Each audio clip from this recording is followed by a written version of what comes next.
Ladies and gentlemen, and children of all ages, welcome to this very special, all-new episode of the Odd Sided Dice podcast. A podcast that follows the ongoing saga of two 40-something gamers as they delve into the myriad of games and choices that are available to them today, along with looking back at some old games that they've dusted off the shelves and are going to try and breathe a bit of life back into them.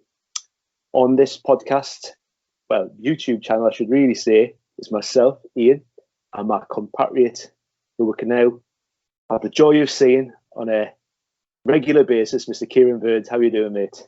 Oh, I don't know about joys of seeing, mate. Don't know about joys of... Hello!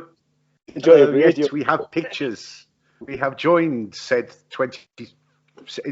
Do we 21st or 22nd century now? I can never remember. Second future still, I think. Anyway, so we've decided to step up a little bit.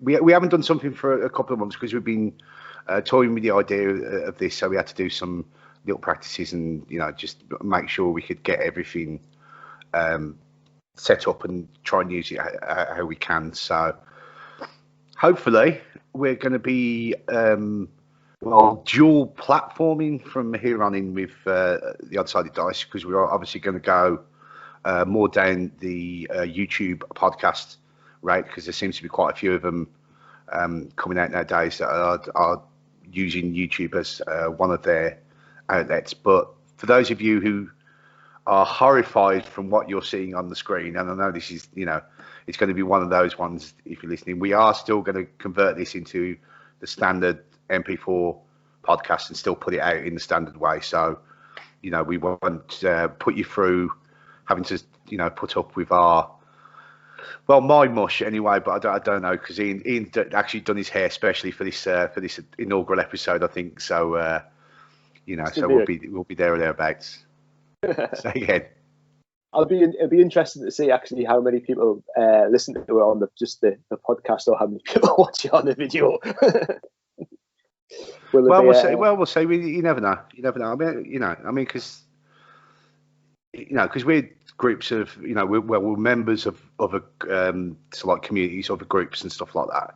And you always see that, people when they're sitting at the painting desk and stuff like that, a lot of the time they don't have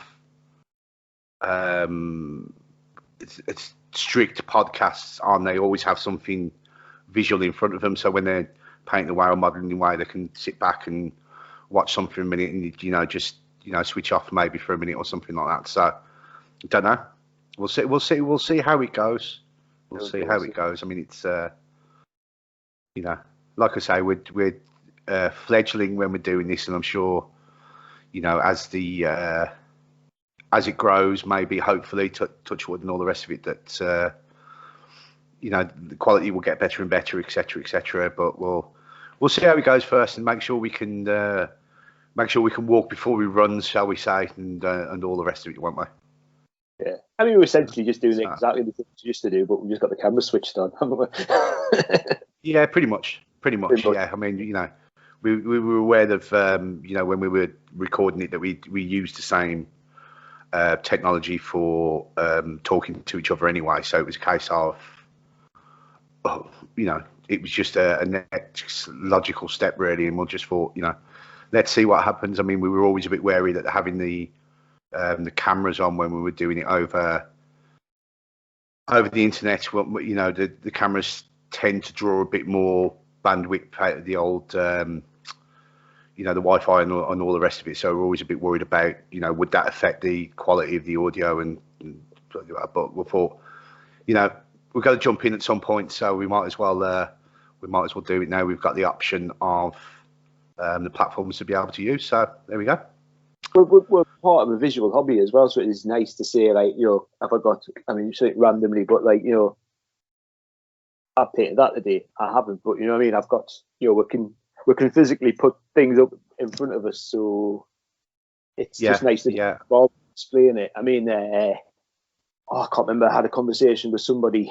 I think it might have been Brad many moons ago, talking about painting and podcasts, and he was like, well, it doesn't really work that well, does it? I said, well, no, you can't really have there's very few podcasts which are like solely about painting, because it's such a visual thing. So it's just gives you that little bit extra bit to talk about, doesn't it? Well, I think that's probably the one thing that's pushing us, because we did have that idea of doing something about that, and you raised that point obviously from having prior conversation. We just thought, well, do we take the leap or not, and see what happens. So I think it was a case of well, let's take our shoes and socks off and have a splash about and see what happens, isn't it? I mean, we had that episode with John Wigley, and I think thankfully for us, he was such a well-known artist. It wasn't like we were having to sort of describe John's art, because everyone was like familiar with John's art. Yeah. Stuff he's doing for Coven as well. So anyway, mate. It'd be nice. I mean, because we've got future plans of different topics and different people we're gonna have on, and everyone's okay with doing it as like a video media, but it does have that added benefit that if people want to come on and they're showing something new off and stuff like that, rather than describing it, we have the option to put pictures up on the old video when we do the editing, to actually physically show you what we're going on about. So I think it's only going to be a benefit going forward. So we'll see what happens. That'd be a lot better than me just holding stuff up in front of the screen as well, wouldn't it? Yeah, because I was trying to work it out when I was setting up. I thought, well, can I reach for stuff that's behind me on the paint rack and paint shelf and actually hold it up to the camera? But I think it's just still a little bit too dark. So with stuff like that, I'm just gonna put a picture within the picture somewhere along the line. I might put it over the top of Ian's face when I'm doing the editing, or put it over the top of mine, or whatever. You never know. We'll have to watch further into the episode to see what happens, won't we? Exactly, yeah. That's because we don't know. So anyway, we've had a little bit of a hiatus. What have you been up to in the... It must be 3 months since our last episode, is it? I think it's 2. I think we did the one with John, and then we got queued up to do the next episode, and I think then that one went, because there was obviously the thing with scheduling. Having the different people. So I think that one went out the way. So I think we're only actually missing 1 episode, maybe 2. Yeah. I don't know. Maybe 2. I don't know. I'll have to have a look back at the old release diary and see where we were. But yeah, we haven't been too far away. We've still been constantly sharing on the Facebook page, etc. So at least as you know that we hadn't gone away. We were just obviously things were in the fire, so to speak. Yeah. As I say, I mean, obviously, your baiting room looks very different the last time I saw it. Yeah, well, that's one of the things that happened that that stopped. I think prevented us from doing anything. So I moved. How long have I been in this? I've been in this now. I think it's just over a month since I moved in. In fact, it is, because last week I was paid me second rent check, so obviously I had to pay me first one before I moved in, and I've just had to pay another one. So it is just over a month. So yeah, everything had to be stripped down. I'll tell you what, that's one of the... I don't know if it's the bad things about when you've got a model collection and you move in house, but when you're starting to when you've got cases full of figures, etc. Yeah. And you're trying to tell, well, how am I going to move these? Am I going to magnetize everything? Do I need to go out and buy one of those big bags that you see people going to tournaments with? I thought, no, I'm not going to do that. I'm just going to buy a shed load of bubble wrap. So it must have taken me 2 evenings sitting down at the table with strips of bubble wrap, wrapping them all and putting them into one of the really useful boxes. So that was an interesting one. And obviously when I got them here, it was unwrapping them all and hoping to God that nothing had shaken loose. But everything worked out fine. So it's all good. So yeah, new setup. Fantastic. New place, and yeah. I think that's one of the things that really puts us off. I mean, me and my wife occasionally talk about moving, but it's just literally just it's not just my stuff; it's just all our stuff. Like having a 3-year-old on top of that as well. It's like, oh yeah, the terrifying thought. I think we've been in this house 15 years this year, and it's like, yeah, all that 15 years worth of. I mean, put it this way, I've started back in the hobby whilst living in this house. So when I moved in, I had very few. It would have been the odd bits and bobs of figures that have come, but like now there's. Of course, your wife gets to find out how much shit you've hidden as well. So that's never. Well, that's the problem. One, yeah, you have to own up to stuff when stuff starts coming out of drawers and coming out of boxes and stuff like that. Yeah, I understand that one. That one. I mean, it's like, you know, the age old, they always say you don't realise how much stuff you've got until you start heading for a move, and it's not just general. You know, I was in my old place for what, 3-4 years, and you know, it was a good day's move. So after 15 years of being in the same place, mate, I don't think, you know, it's going to be a few van loads getting all the stuff to a new place down the road if you ever do decide. Yeah. We're not. No chance. But so hobby wise, anyway, what you've been up to, or have you been up to? So what have I done? Okay, right. Let's try and get it into some kind of chronological order, shall we?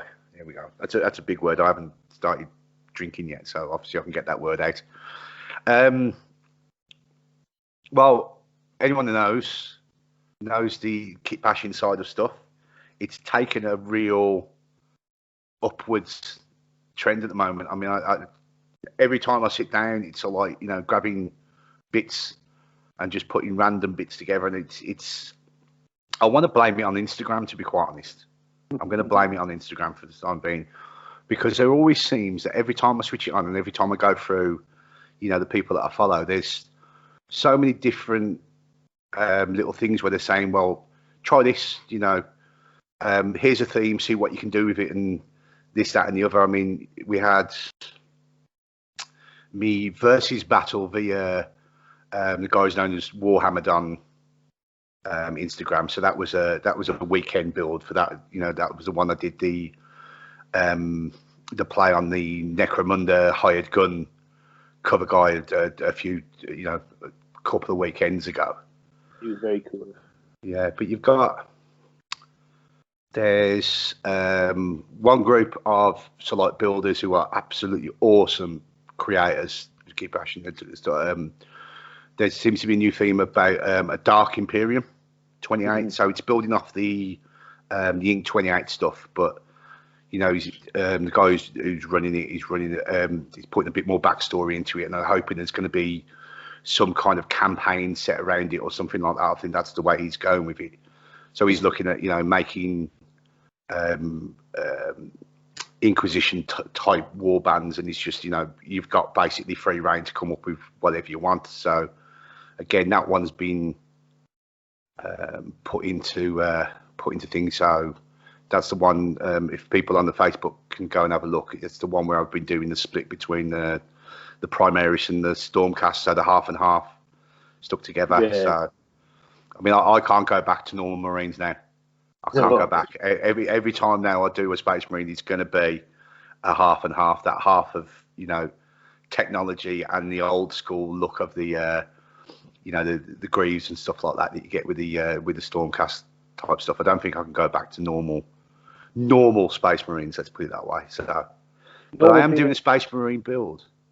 I am doing a Space Marine build, but this is for this is the 28 magazine challenge that's running to the end of August, and of course they like to throw their you know, throw a hand grenade into various communities and stuff like that now and again. So we're coming up with the female Space Marine. So yeah, you can imagine, you know, the amount of feedback, shall we say, not of the most I've only positive nature. Has been receiving that. So it's, I mean, no, it's not. It's a terrible thing to see. I'm not casting aspersions, but it is, a lot of it does seem to be coming from the other side of the pond. But I'm not saying that's all specific. I suppose it's American. There's probably more American people on that website with it being American based, isn't it? But yeah, it's like, A lot of the stuff. To be quite honest, I just don't get it. I mean, you and me are exactly the same. We treat this as, well, I do this bit because I enjoy doing it. If somebody else does something different for me, then who am I to turn around and say, they can't do it or they're wrong in doing it and stuff like that. But we'll get into stuff about people being wrong in a little bit when we have the main topic of conversation, won't we? And we'll get into all that kind of stuff. So yeah, it's interesting. It's interesting to see the two sides of the. Well, don't even say you can call it an argument. Really, it's people who go, using it as a creative opportunity, do what they want. As people who would, saying, GW should always do this because they need to be more inclusive and all the rest of it, which again throws more spanners into the work. And then there's the, I don't know what's the technical term that they're giving in the communities, the gatekeepers or it's taught about, you know what I mean? They say, no, you can't do that because it's not part of the, what's written in the law of the game, etc., etc. So I don't know. Yeah, it's I mean, just going down this little sort of tangent-esque thing, but I mean, if you think about it, like, there's a lot of to be said about like female figures and how they've been portrayed over the years, but there's a lot more. And again, I can't imagine, it's not like a female space marine's going to be all cleavage and tiny power armor and bikini on, is it? So, but GW have really sort of stepped up about, and again, I think it's just not something that it wasn't necessarily purposely. I don't think anyone purposely didn't do it. But if you think about like before Age of Sigmar, there was very few black figures within the GW range, or as I'm saying, you can't say everything because obviously historical stuff, but especially in fantasy stuff. I mean, if you think about, I think it was the Blood Reavers we were just talking about before off there, weren't we? When they came out, there was some, and there's some figures who look more sort of, like African features rather than sort of Caucasian. And it was like, but again, I don't think it was ever purposely, we're not going to have black figures. It was just, it's probably because the hobby itself is generally a bunch of white blokes playing with toy soldiers, and then but then the people who were making them have kind of come to a point and kind of gone, yeah, well, we're not all black blokes playing with toy soldiers. There's other black blokes. Let's start bringing a little bit more in. And there's more women playing as well. Let's bring some women in, and they don't have to be barbarians with tiny chainmail bikinis. Yeah, the tactical bikinis. Yeah, all those ones. Yeah, I think it's all positive. At the end of the day, if they make, I mean, this is the whole point about this new 28 challenge. It's all hearsay anyway. It's just like almost like, well, GW are obviously going to bring out female space marines. I mean, have they definitely said it? I don't know if they have or not. Nah, they won't know. Well, they won't. They GW never going to want to alienate a part of their customer base by doing anything like that. So yeah, so you're just going to have. But they have done now, because they've done the. Just recently, they had the new head swaps for the Imperial Guard, haven't they? Yeah, and then they've included a lot more ethnicity in that setup. I think I don't know, because I've only seen sort of flashes of the images, because I'm not really, too much of watching the Warhammer streams and stuff like that. So I've seen the odd photos coming up here and there, but I know there's bits and pieces that have been brought in, and why not? What can it hurt at the end of the day, isn't it? Or just thinking about the Gorn's Ghosts, but yes, books. I mean, there was women in there. And again, it's like the human race has expanded over billions of planets, hasn't it? So there's always going to be a different face on a different planet, isn't there? So I think it's a good thing. Yeah, definitely. Hey, very deep, very early there, haven't we? No. We went to we talked about having a little paddle. I think we've dived in head first. I think yeah. So just to get back on a little bit of topic, and this has come today. So this is something that I was I've already told you about anyway. But one of the last ones to come up that's really got me got the creative juices flowing is. Let's see if you can see that. There we go. The physical copy has come in the post today. It turned up after 2 days from Warhammer Vault. So this is Reign in Hell. A lot of people who have been on Facebook would have known this because this is created by probably two of the big names in the old YouTubing stroke podcasting fraternity. So this is Vince from Warhammer Weekly and Adam from Tabletop Minions. So both of them with their tens of thousands of views online that they always get on every single video. So they've decided to come up with their own little skirmish game. So they announced it pretty much last week or over the weekend, and it was a case of you can go to I think it's got to be War Games Vault or something like that. It's one of these like print on demand type setups, and so I've ordered one and it come today, and again it's one of these again I don't really like this pigeonhole title, this miniature agnostic game system, because I think that it throws up a little bit more of a probably about elitism about these type of games. I prefer to call them like a miniature independent game, or something like that. I don't know if the terminology that's being used to describe some of these games is actually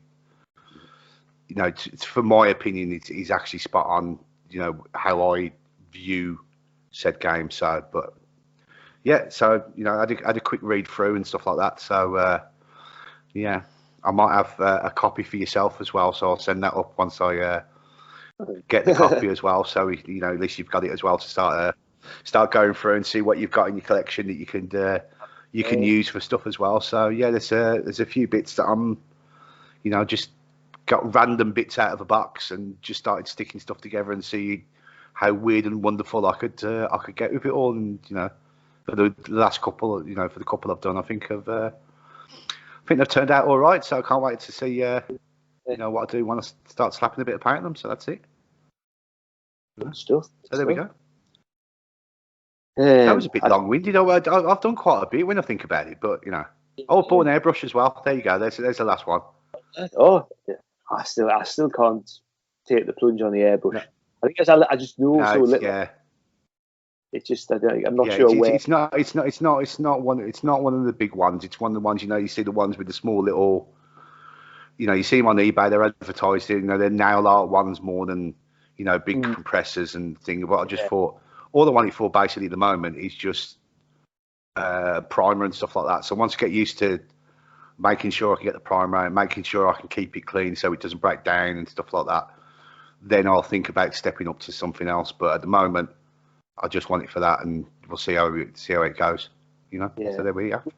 I said that again. It's like, I've seen some. For me, it would be like tank camo and stuff like that. You can get some, especially the German camos. You can get lovely finishes with using the airbrush. But still take the plunge on that. But talking of gadgets, that's one of the things I've been playing around with last loads lately. Is my 3D printer. I've actually made my wife happy because I've actually made some money out of it. And I've been printing off lots of random Second World War German tank repair vehicles, Citroen cars, and just some bits and bobs about. I'm not going to mention it. The game, there's a new game coming out, and hopefully, we're going to have the author on possibly the next show if we can. But that's everything. Well, me and you were talking just again before we came on. I did the video with the US Marines in the Battle of Okinawa in the Second World War ones, and I was getting I was getting a real Second World War bug again. I hadn't touched anything Second World War for ages, and I'd had my Marines for ages. I thought to myself, right, stay focused. I'll do the video, and this new thing's popped up. So I've been painting lots and lots and lots of British Commandos, British SES, French Resistance, just bog standard Germans, but like things like Opel Blitzers, Kubel wagons. So yeah, I'm not gonna say any more than that. I mean, a lot of you'll know what I'm talking about. You'll see this because I've just posted them on anyway. But yeah, that's me. My new little thing. And then I've all gone the last fortnight gone a bit Wild West crazy. Great Escape Games posted their new plastic cowboy sprue, and I think it went to pre-order at the weekend. And it's only like 15 quid for 10, which looks nice. And it's like loads of like combinations. And then I dug my old Mexicans out of the loft and touched them up nicest possible way. And put them on the table, and I've just ordered some of the bits and bobs from Great Escape, some Norman and some Native American Renegades and some down to TT Combat, and I've got my Samuel. So it was one of the first games I started playing when I first got back in the hobby was Legends of the Old West. So I just fancy doing a bit of that. And so obviously, like, it's just one of my typical things when I've been hooked, not being like being able to pin myself down on one particular thing over the last couple of months. Doing quite a bit of like Marvel, but yeah, and I've just gone off on one of these massive hobby tangents, two actually. So yeah, they're the main things I've been doing at the minute. So, but yeah, it's a couple of projects I'm really excited about, especially the one that we're hopefully going to be talking about in the next episode. That's got me very excited. I mean, listen to lots of audiobooks and podcasts about the SAS. Actually, you can tell I'm a middle-aged man because essentially every single book I read either has a swastika on the front of it, has the words SES, Raid, Hitler, and Nazis in it, or Churchill. Yeah. And all you've got on the telly when you go backwards and forwards on the telly is was it yesterday and Discovery military channel, isn't it? That's all you're watching. The American PBS channel and that stuff. Yeah, so yeah, all that kind of stuff. Middle-aged man. so yeah, that's a lot. Actually, mate, I was a middle-aged man when I was in my 20s. I think, judging by that thing, then. You know. yeah. I'm saying I've just started. That's all I've read since I was in my 20s. So, but yeah. So good things coming, as I'm saying. Hopefully, I was talking to Jez today actually because I've been printing some stuff off for him. I mean, we were just talking about maybe like see if we can get something on for the next episode. Well, not that Jez has anything to do with it. Yeah. Yes, do. Well, it's one of them ones, isn't it? It's one of them ones, you know. I mean, you know, we all remember Jez from Test of Honor days, so we always knew he was, you know, he was the main man on that Facebook group. I mean, you didn't go by, you know, more than 15 minutes on that if someone had made a comment that Jez would be on there or leading the conversation himself and all the rest of it. So you know, it's good to have people like that will take probably take the responsibility off the rest of us of having to, you know, step up and do stuff and all the rest of it. So we'll see what happens. It's definitely on the road for the next few episodes is that one. There's also the other game that again we don't want to spoil yet because you know that's going to be returning people to the podcast itself. But we've got a few other bits and pieces that we've got in the pipeline. So we'll see where it goes and we'll take it from there. So. I suppose we better have a topic, hadn't we? Really, we better have a meat and potatoes to this usual inane tangential ramble that we tend to go off of on the start of each one. So, yeah, who approached this one? Was it me or you? I think it might have been me who. I think it was said you. That we want to do this. Yeah, okay. But there's something that's kind of cropped up in my mind in the past or something similar lines. Yeah. Yeah, I think we talked about it before, but it wasn't as probably as poignant as it has been for probably about the last month. And So we've had this idea, and it's talking about if you saw the shelf that's down here just by the side, I mean, I'm sure Ian's is the same. It's packed full of books and titles that probably you'd never be able to get at the game store at all now. So you'd have to go and find some kind of company that does the old PDFs for it and stuff like that, and download it and print it out yourself and get it all bound and stuff like that. But we had this thought about, do games ever actually die off?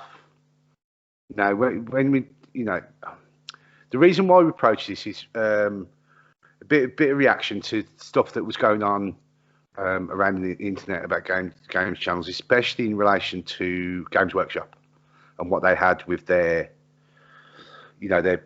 online. Well, I suppose you call it an online convention, because they still couldn't have the Rico down here in Coventry to have their games day, so they did a virtual one, and they were announcing loads of stuff, and people were all talking about what's coming now, what's going to be on this day, what's going to be on this day.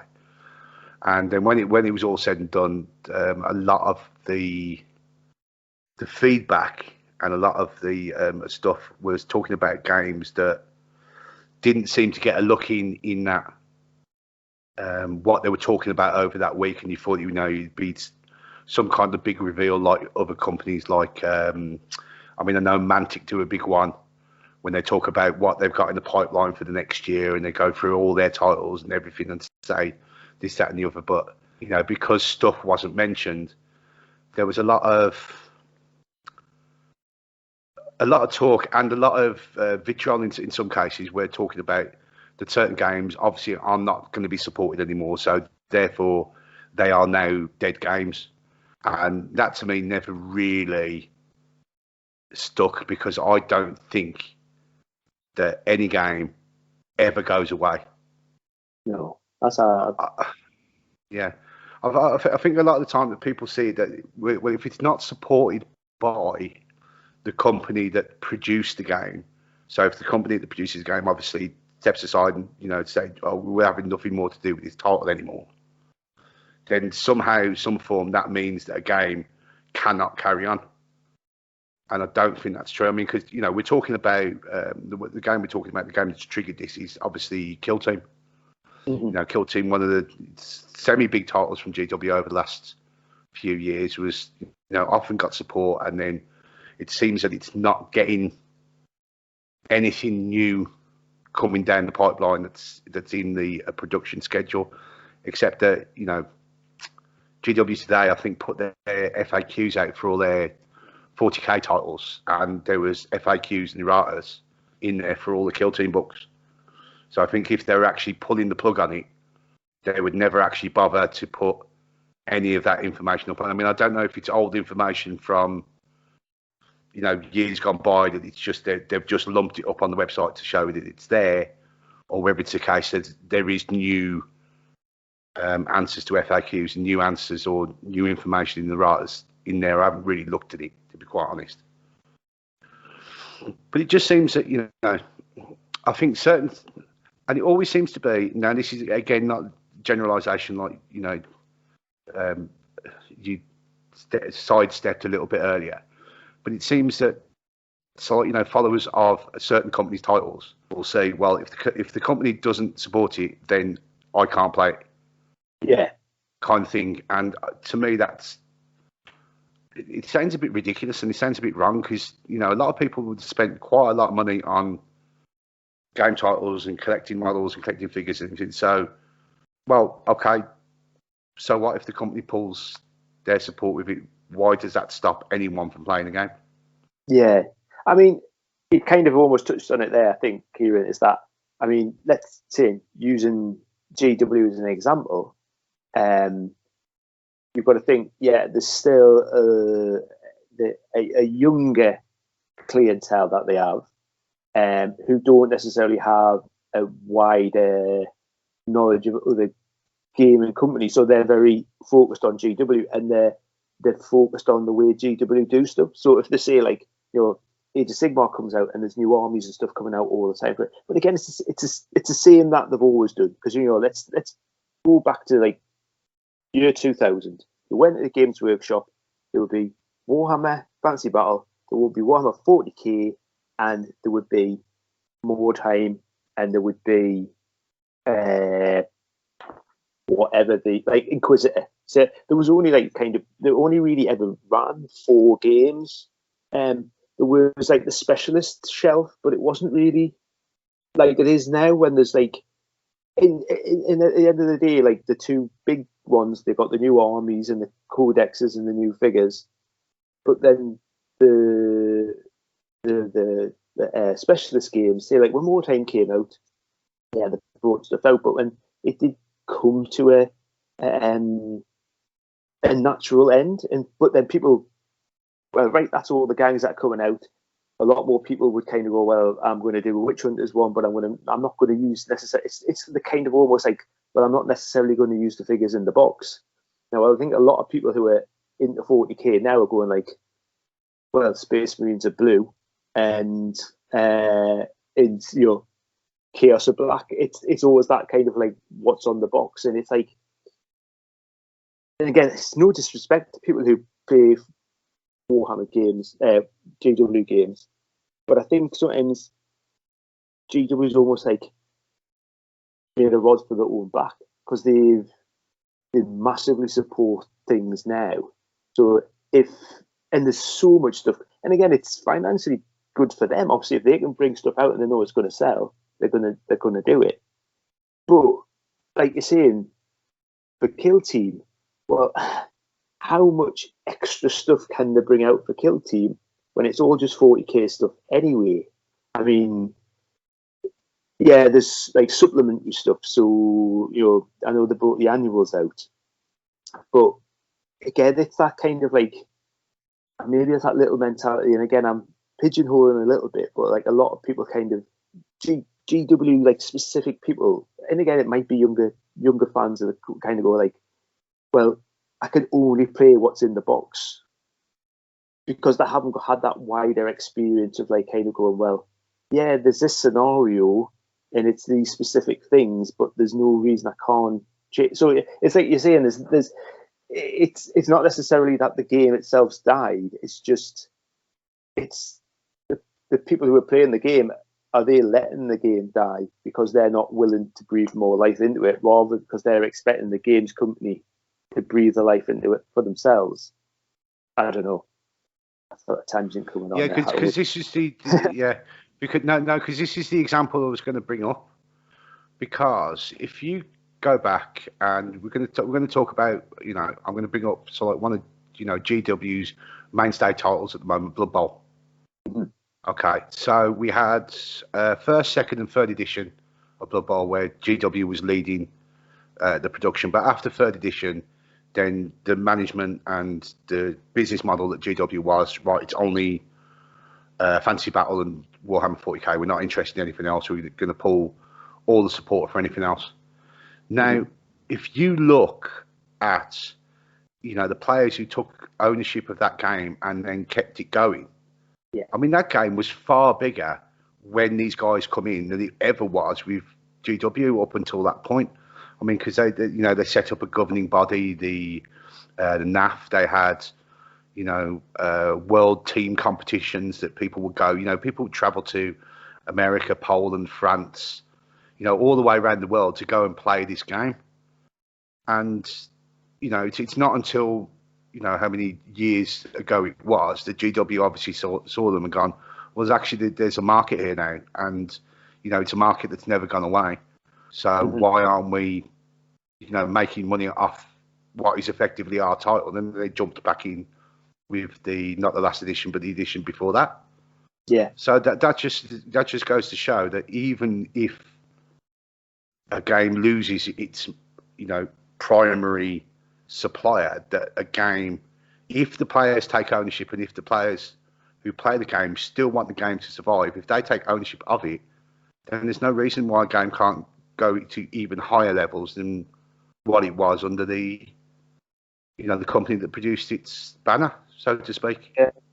I mean, that's it. I mean, you think about all, I mean, we're of a similar age, and we're all, pretty much into the same games, like Warhammer games, GW games, I should say, that were out when we were in our 20s, sort of thing. So, Necromunda, Mordheim, Inquisitor, that sort of, and there's a little bit of me thinking also of GW, because there's been a lot of upsurging of those style of games, and those games have had like a new bit of lease of life over the last sort of 5-10 years. And there's a bit of me kind of thought, it's like, well, the guys who were 20-year-olds who they were who were really into it, and now in the mid-late 40s have got a lot more money in their pocket. And it's almost that nostalgia thing. I mean, I got the most recent copy of Blood Bowl for my birthday at the start of the year. I keep meaning to get into Necromunda because I love Necromunda. I mean, there hasn't been a Mordheim, but there's been stuff that's been like obviously Warcry, and there's that like that small sort of like Warhammer. There's the essence of the old game there. I mean, and it wouldn't surprise us at all. I mean, I don't think that we're doing Age of Sigmar Mordheim, but the old world's supposedly still coming back, and we're waiting on for that. So again, the technological world we live in, 20 years, 30 years ago, in the 90s, we had very limited technology. Your stuff, everything was like paper format, your magazines and everything like that. But now, I bet you if you went on Facebook now and put in, let's say, old game, Dark Future, think about like an old, again, but then you think there's stuff like Gasland, so again, there probably will be people going, oh, I'm going to dig out my Dark Future. But if you think there will be a Dark Future group on there. I mean, obviously there's Inquisitor groups, there's so many ones, especially GW games. I think people just panic, and again, I think people think, "Oh, this is the game I love. You can't stop doing stuff because I want to carry on playing it." And I think it's maybe more like a knee-jerk thing because it's like they don't go anywhere. They just take on a different form. They don't necessarily need, in this instance, like we're talking about, a game doesn't necessarily, Kill Team doesn't need Games Workshop to survive. Games Workshop breathe life into it, but once you've got the box is yours. It's not Games Workshop's, so you can play that game however you want. You don't have to use, what I mean? There's nobody has to say, once you've got that rule book, you don't have to use, the old, I think Kill Team is in one of those weird places, like you say, it doesn't need GW to survive, but GW is never going to stop making models that you can use in Kill Team. Yeah, because it's part of their main line. What you do need if the game was to continue in the format, you need something like that group of people who took Blood Bowl the people to break down and go, well, how do we need the new stuff that comes out? How do we convert that for use in Kill Team? So like what's the matrix behind the points costs and the stat levels and all the rest of it, and then you come up with things like the Blood Bowl one was one that's commonly known as the LRB, the Living Rulebook. Now you can go to countless other games, and you can go and have a look, and there's countless other of the same that Living Rulebook for games that disappeared from the main company shelves years and years ago. There's still an Inquisitor one. Inquisitor LRB game, and that was we're talking 20 years ago for that game, but it's still a title that's known, loved, and played by a number of people. And when you talk about the living rulebooks as well, a lot of savvy companies are kind of starting off with living rulebooks, so they're not like. So if you look at something like Star Wars Legion, you get obviously the rulebook, and it's not a massive rulebook. You get the rulebook in the box when you get the game.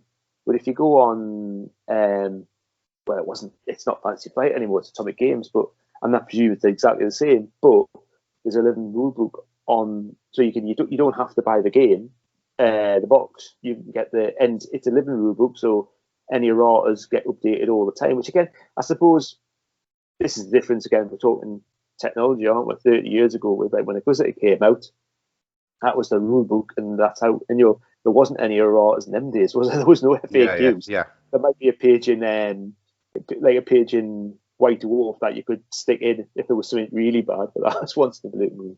But yeah, I think it's perceptions, and again, I don't want to cast aspersions on people who play Warhammer games because they're not all young people, but a lot of people who.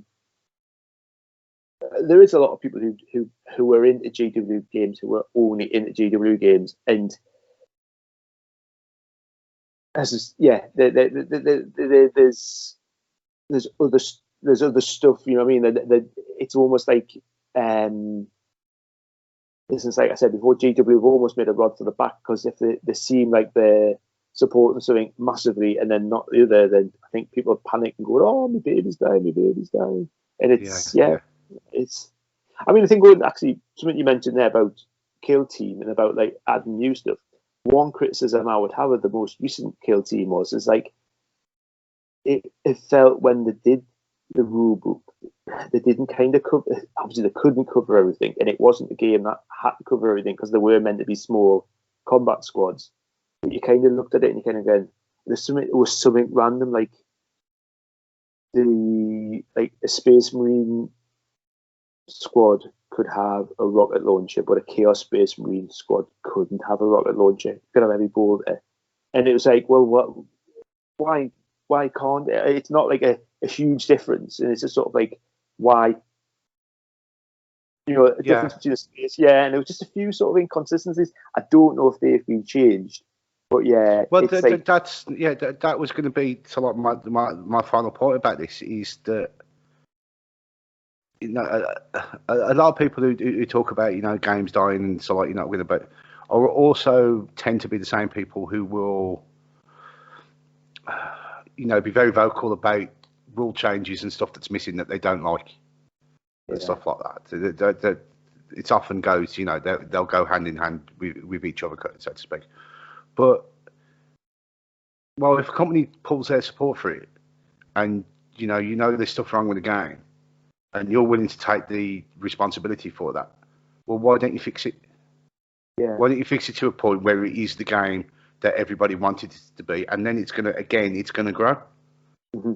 You know what I mean? I mean, a lot of people were talking about just briefly about that living rulebook thing. I mean, a lot of people when they look at it would look towards things like Adepticon over in the States. Mm-hmm. I mean, they obviously have it's a week-long extravaganza of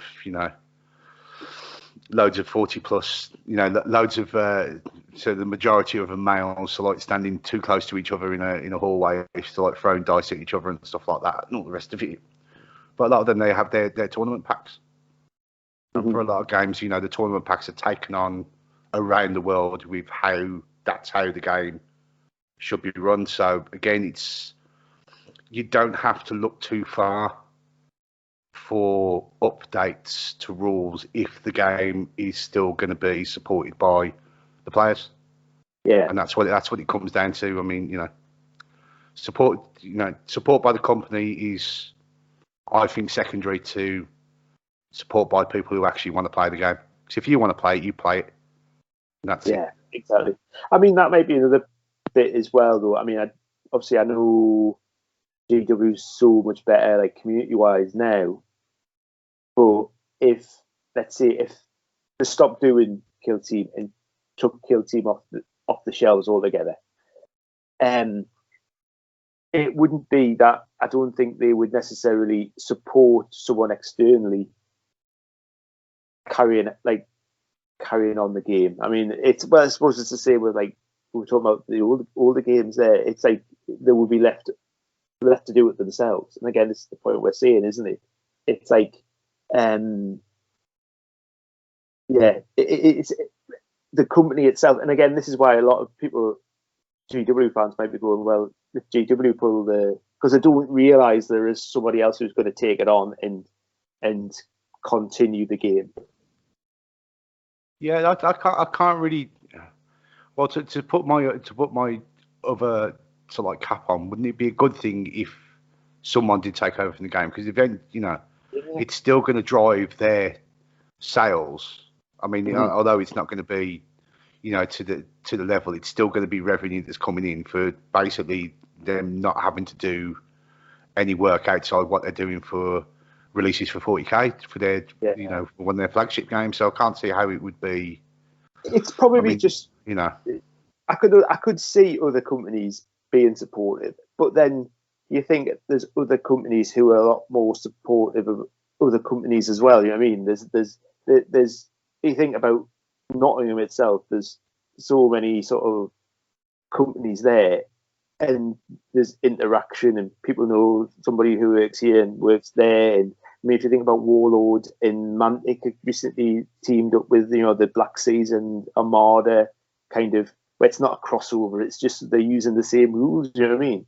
But then, so you've got all these companies producing war games, and then you've got Games Workshop. You know what I mean? And they're all like on top of the hill in the big building, and it's. I mean, I don't know if they use the term the Warhammer hobby anymore, but it's like they were always like a step aside from all the other ones, and it was almost like we'll do things our way, and we'll not have any external help from anyone else.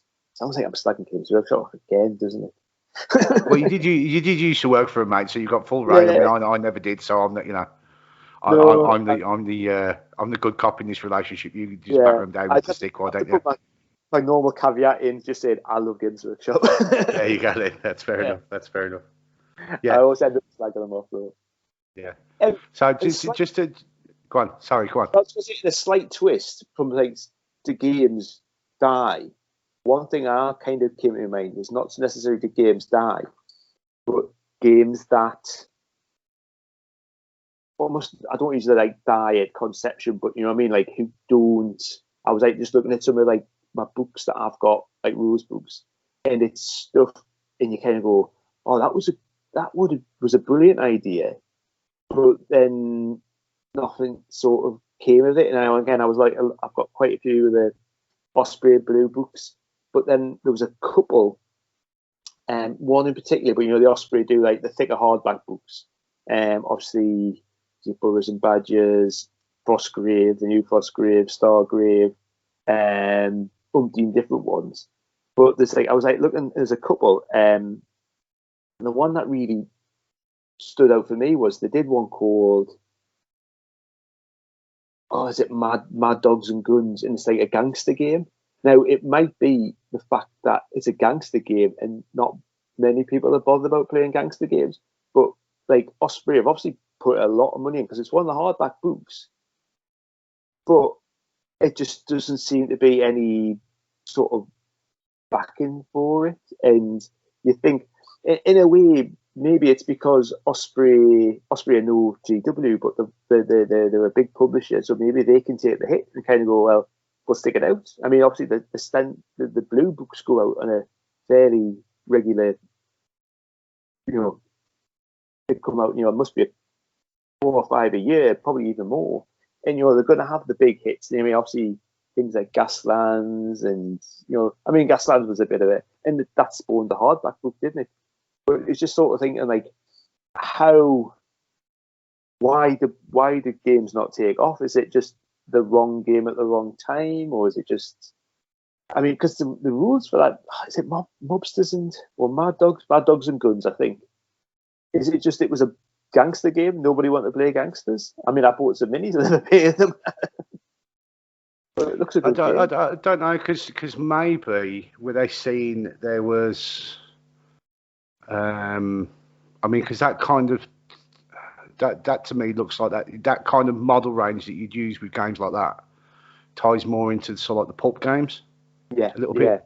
So And there was maybe they were seeing that there was a market there for those figures, and maybe trying to get a title that could utilise that range, and it just never really stuck. yeah, yeah. Perhaps I don't know. It's one of those ones. It's one of I those mean, ones, isn't it? another one of their games which did take off, I think, to a certain extent, was Dracula's America, which was like the supernatural Western game. which and it had two supplements, and it was either Copperstone or Artisan, but it was an All-Star anyway. There was all specific ranges for all the different war bands. But if you look for them now, it's very hard to find them. They've all been merged back into like their specific. I mean, if you look at Artisan, I think they have like within their Wild West. I think there's like a Weird West sort of thing. So there's some of like the the supernatural figures are in there. So it's almost like that. I mean, that might be a more truer sense of the game dying. It won't have died because there'll still be people playing there. But obviously, let's say North Star must have got to a point when they thought, well, we're not going to carry on packaging these as Dracula's America, because I think they were selling in like a war band, so you had like 10, 15 figures in the box. But now they're selling them individual blisters, like 3 at a time. So it must have got to a point where I'm going like, these aren't shifted. We'll go. Yeah, it's more of a like commercial viability type thing rather than something like that. But maybe it's just a case of, well, maybe we need to change our viewpoint that games don't die, but maybe some games come to an inevitable end where there could be no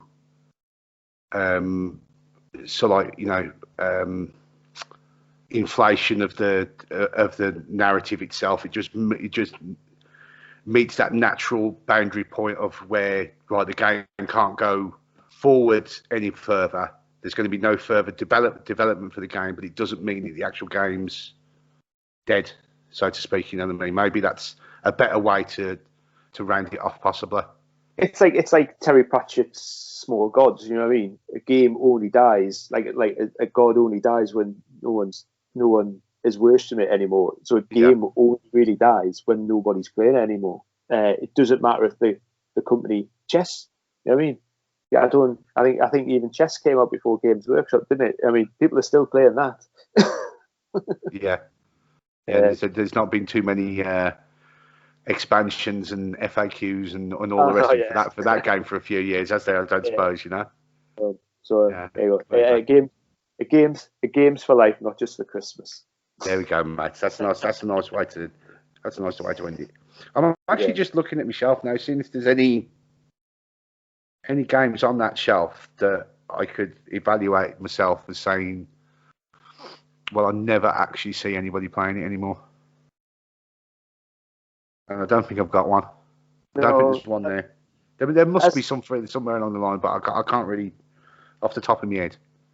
Yeah, I mean, I dare say there's still people playing that, like Mad Dogs and Guns, and it's like, I mean, it's an Osprey book. They're generally really decent games, don't they? I mean, there's some of the blue books have been, from what I know, as the blue books that I've had have always been like quite good.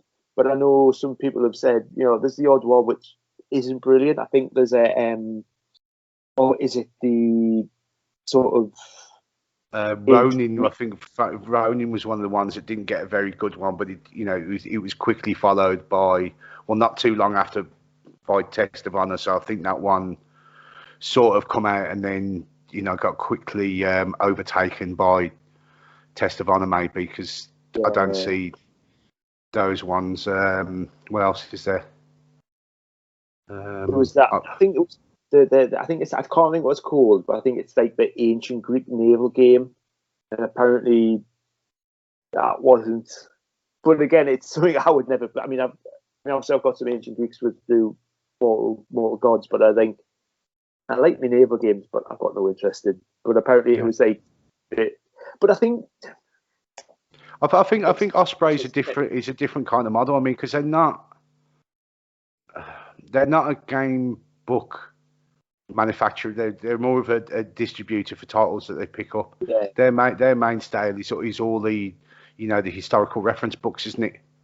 So they will obviously know what people are collecting in regards to those those reference books, and they'll just maybe have titles that then that people can use some kind of game system to be able to reenact different historical battles and stuff like that. I mean, because if you look at, most of Osprey's Blue Book titles, they are very historically slanted. I mean, I know there's, there's been a difference, but the majority of those Blue Book titles have got some form of more historical themes to me. I mean, I know they do the fantasy ones as well, and I know they do Gaslands, but they went through a thing of doing like sci-fi stroke, like skirmish games, and again, it's one of those ones. That was one. That was like a Rogue Stars. Was it A Billion Suns or something like that? Was that one of the ones? Or was that somebody else? No, that's a new one that's just come out from Michael Hudson's. Oh yeah. Sorry, I'm getting confused. But there was one. There was is it Scrappers or something like that? A post-apocalyptic one as well. All the games like this, but they seem to be. They seem to have come out but have been overtaken by other titles. Yeah. So to speak, I mean, because Scrappers was overtaken by things like, Last Days from your man from Guerrilla Miniatures Games. Name escapes me at this point in time, but you had obviously Frostgrave coming out, Frostgrave second edition, now Stargrave as well. So that's taken a lot of those ones out of the picture as well. So. You've also got as well. You think about Frostgrave. There's Frostgrave Ghost Archipelago. Now, that I mean, I've got some figures for it, and it was just like sort of like, was that a bit like, oh, Frostgrave's been good. Let's stick some pirates in because everyone loves pirates. Yeah, it was. You probably want to. I'll look at our the reference books. Everyone's buying books on Blackbeard and pirate ships and stuff like that. I know what I'll do. We'll get a total skin so we can make some so we can cash in on what's going. Everyone's watching Black Sails on the television, so we want everyone to everyone wants to play pirate games all of a sudden, and be one of them ones, wouldn't it? We were saying about like gangsters. Maybe gangsters wasn't just a thing that anyone said. Why isn't there more pirate games? I mean, everyone loves pirates. I mean, there's. I think there is, but I don't think it's like out and out pirate games. You've got, like we say, you've got Ghost, and I always struggle with Archipelago. Yeah, so I've nailed that one. I've nailed it first time. But you've got another one that's around, and I think that it's Straw did it over on Battle Army. He was doing it as one of his games he was playing by himself. I can't remember the title, but that was definitely a pirate themed game. So whether it was one of his reskins he was doing or something else, or whether it was an actual, I can't remember off the top of my head. I'm gonna have to. Oh, there is one when check it, and it's got the big you play with like the big ships and stuff like that, don't you? Blood and Plunder.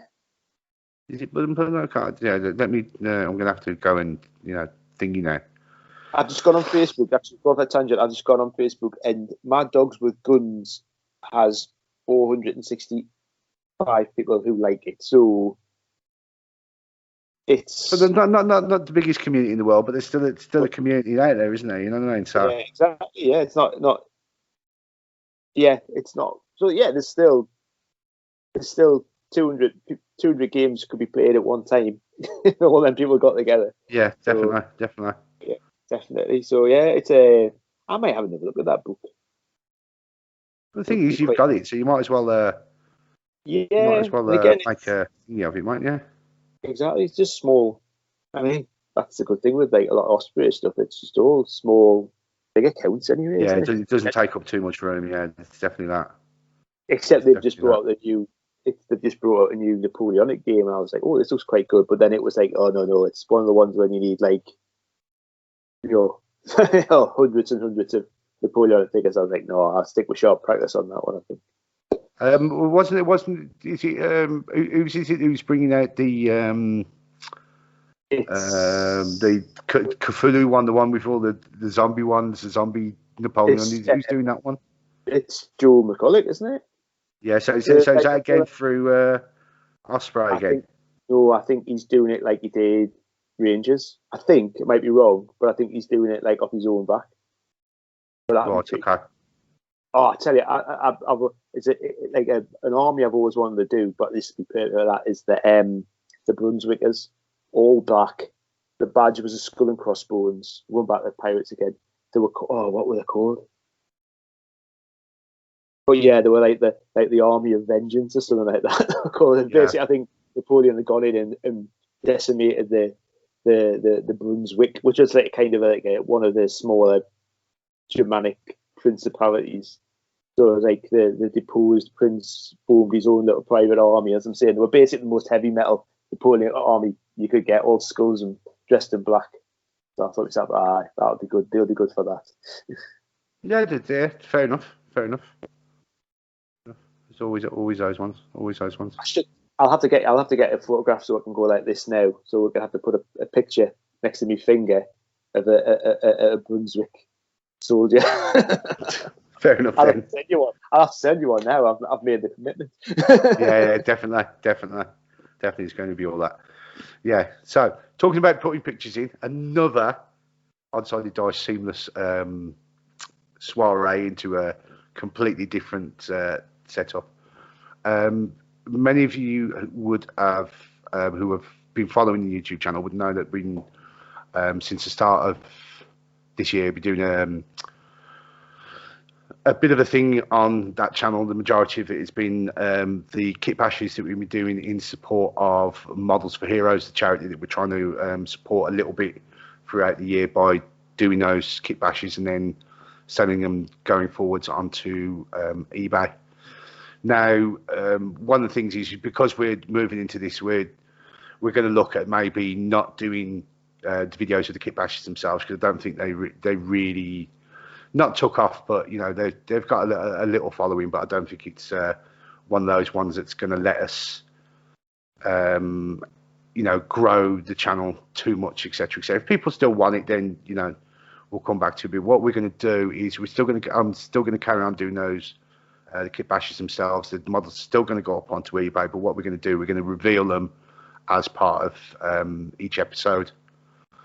So on the screen somewhere along the line, I'll stick it in somewhere. I don't know where it's going to be. One of the fingers will hit it somewhere.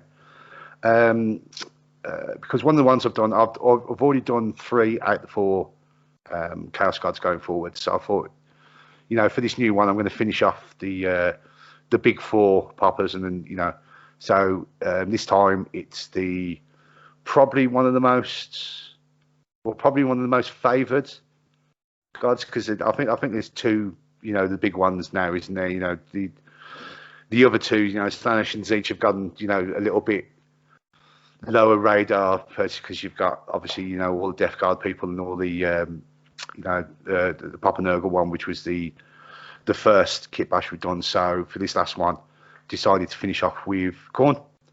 So I sent in a photograph earlier on, and again, like I say, the photograph will be appearing on the screen somewhere in your vision now. So finished off with a nice little standard bearer stroke berserker model that I think can be utilized in either system, although it's 50% the models from the original Underworld and 50% Chaos Space Marine. I think I've hidden it well enough that if you painted it up the right way, it wouldn't look too out of place with an Age of Sigmar army as well. So there's no guns going on and stuff like that, so you can utilize it as well. So again, if you'd like to help us support the charity, the model itself will be going up on eBay now. What I'm going to do, I'm not going to put it up straight away when this episode drops. What we'll do, we'll probably be doing the YouTube video this bit at the start of the month, and then the actual the eBay listing will go up towards the end of the month, so it gives a lot of people a bit more of a chance to see what's going on and be able then to say, well, right, so it's coming up in a couple of weeks, but we will announce it over the Facebook page. Obviously it will appear on whatever the Instagram feeds that we've got, etc. So everything's going to be coming up, and we'll make sure that everyone's got a chance to go in and put a bid in if they would so like to do so. So yeah, so it's going to be, how many am I down? 5 or 6? Will this be number 6? This will be the 6th. Will this be the 6th one? Yeah, Oh, it's June. Is this the May one? You technically the May one. yes, so this will be the fifth one, when it fifth one that's Yeah. gone up, because I think I'm slightly behind because I've obviously not, with moves and all that kind of stuff. So this will be the fifth one. So, we've already raised near enough £100 so far. So if we could carry that on going towards the end of the year, raise the chat. I mean, I know it's not a massive amount, but No, it helps. At the end of the day, a couple £100 worth of model kits that you can go out to, help ex-servicemen and members of the emergency communities that are suffering from, PTSD, any social anxiety, or a lot of them do something, with the motor controls and stuff like that. So, £200 going to a company like Warlord or, Tamiya, or, one of the others, so like, the more generic model kit makers will buy, hopefully a suitable bit to keep some of these places going in. It's definitely a lot of plastic glue as well, isn't it, I suppose? So there you go. That's the way we're looking at it, isn't it? So, yeah, so that'll be up at the end of the month for your, the bidding war that you're going to enter on with the other 500 people who are going to start bidding on these now that we've stepped into YouTube land, and suddenly we're reaching up tens of thousands of people that we're going to be have following us now. Not that we're getting big-headed with all this kind of stuff, anyway, isn't it? Yeah. Yeah, definitely. No, it's been good. Nice. I don't think it's been as painful as we thought it was going to be, was it? No, I'm terribly vain, so I don't mind looking at myself all the time anyway. So. Well, there you go. Then. There you go. Yeah, I bet you've got it set up because obviously you can set up the interface a little bit differently. I bet I'm the small little screen up in the corner somewhere, and you're the big screen. Oh, I'm the little screen. Yeah. Yeah, that's all right. Yeah, I know. Just make sure. Yeah. Well, we know as it goes. Yeah. Actually, so that's it. Well, I was going to say, you were commenting on the wallpaper before we started this, and obviously it's got little rockets and planets on. But I was up in the loft the other day, I found some old GW posters, so I might, just especially for when we're recording, I'll stick some up behind, so it makes it look like it's less of a child's playroom and more of a hobby room. Yeah, maybe. Yeah, I've been working out which camera angle I'm going to go for. So obviously I've got the paint rack here. I've got the few bits of the John Blanche, the Inquisitor symbol, and the Star Wars, Han and Chewie Lego and stuff like that. So I'm in my zone. I'm looking like look like I know what I'm doing. I'm like a first time golfer who's gone into the golf shop and bought all this top of the range gear, thinking I can do it straight away and all the rest of it, and knowing that I possibly going to butcher everything from here on in. But there you go. That's probably, if I'd been in the dining room where like my hobby stuff all is, and it's when I've done the videos, and I worked out. I don't know if you remember. I'd worked out. I get the logo on the TV, so I was doing that. Yeah, on the TV. Yeah.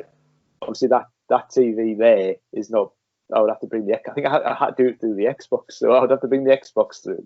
And then also, if I did it in the dining room as well, the wife, because she'd be next door watching, she'd be in the living room going, "Oh yeah, I'm trying to watch EastEnders here, man." So yeah. We're playing that, yeah.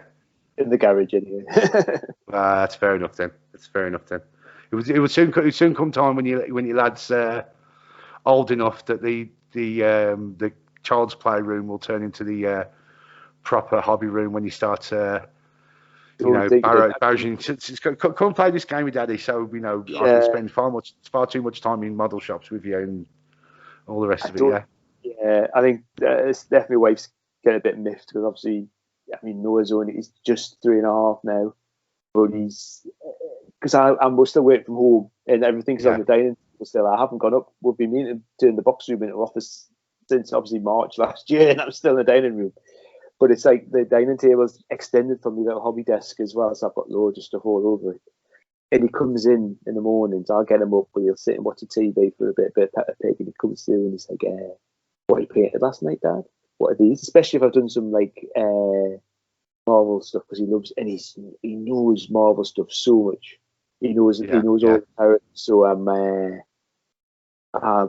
got the new Wanda Maximoff, the Scarlet Witch figure, and I bought, first time I ever bought any, I got some Vallejo fluorescent pink, and I painted just when I was working today.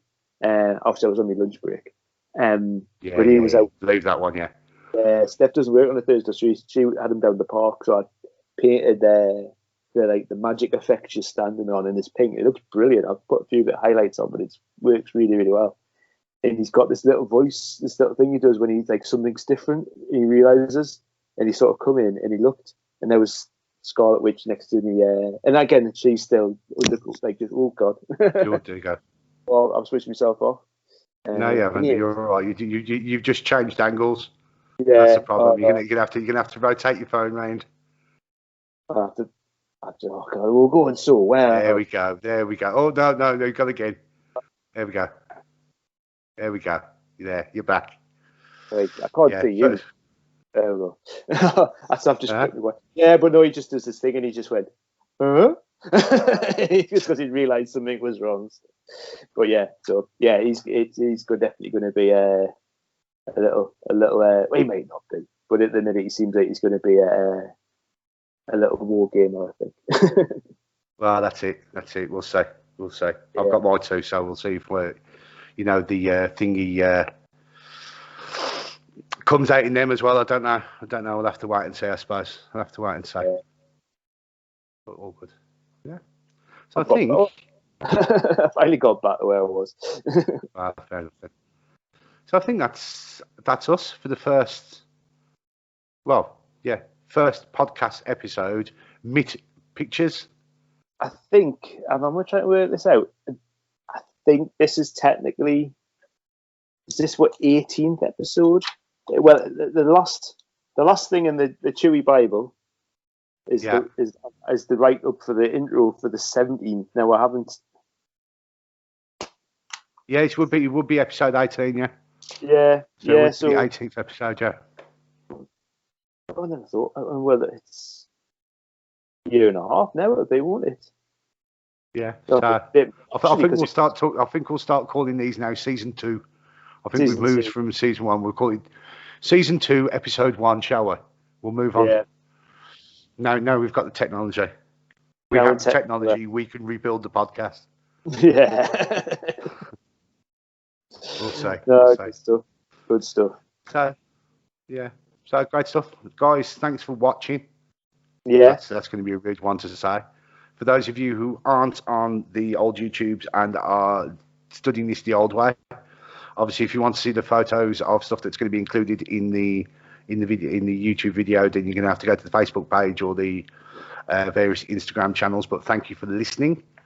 We'll be back again at the start of next month in start of summer. So we'll be locked in rooms, trying not to open windows because it'd be too noisy outside, but frying ourselves because it would be too hot and all the rest of it. So hopefully we'll see, and you never know, we might have a bit of gearing up for some actual shows. I mean, I know you're on about not coming to Birmingham for the expo, are you? You're not travelling down. You're going to try for. I've got Salute, aren't you? Yeah. I still got it's the same tickets that I had for last year that got cancelled, so we're still going with that. And then we, as a family, we've got like loads of little away days and like long weekends planned. So me and the wife were sitting down, and I realised after Christmas I've got like 3 days holiday left. So I've used all my holidays up. So she's yeah. She got to try and keep something in the bank. Yeah, I suppose. Yeah. Yeah, well, we'll see. Next year. Well, there might even be some. There might even be some gaming coming up, mate. We haven't done that for a while. Well, I might have the house to myself on Saturday, so I might put a couple of feelers out with the boys and see if anyone wants to. Because I'm still doing. Well, I'm not playing D&D at the minute. I'm playing Legends of the Five Rings, and I'm thoroughly enjoying that at the minute. Every Monday, or most Mondays anyway. So I've never played as much. I've never played as much role playing for a long, long time. But I'm itching to get toy soldiers on the table, sort of thing. So yeah, nothing beats tape measure and pushing some stuff around the table and throwing some dice that you tend to shout at on the table. Is it? It's not the same, is it? Yeah, it's not the same. Fingers crossed. Definitely. So, thanks very much, and we'll see you on the next episode.